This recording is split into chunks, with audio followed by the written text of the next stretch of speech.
Okay, I have a couple quick shooting related stories I want to tell you about. The first one is about one of the organizers of a cross country march to, quote, restore America, sort of in relation to the Oregon federal building occupation.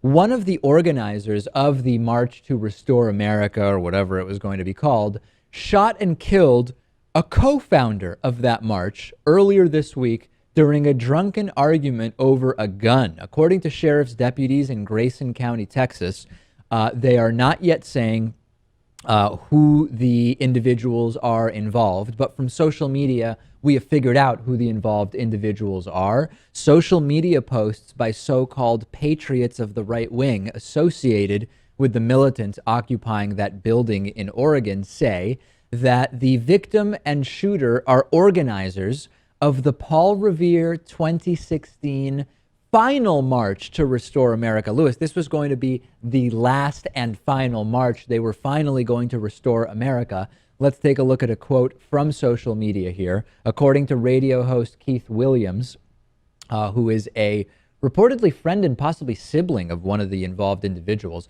Dear friends, it's my dearest regrets to have to share this heartbreaking news with you tonight, that our fellow patriot and brother Charles Carter is no longer with us. He gone to be with Jesus. Today, killed by a fellow patriot, Vincent Smith, who was supposed to be his brother in arms and friend.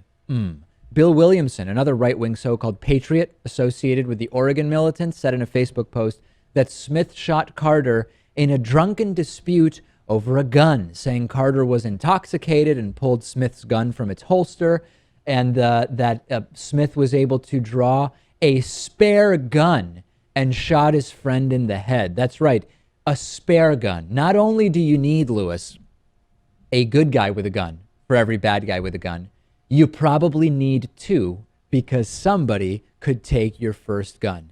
This is very disturbing. Where does it end?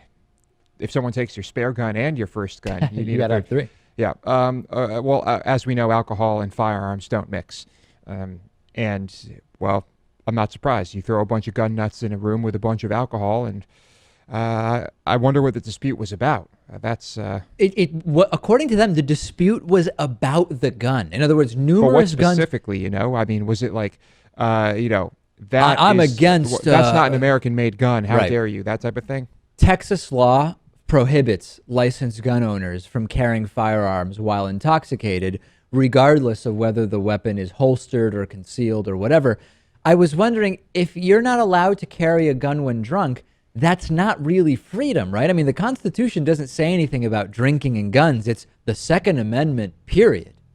That's correct. So, yeah, I wonder how gun nuts feel about that law, because that's pretty much the case everywhere. You can't enter bars, I think, in just about every state with a gun.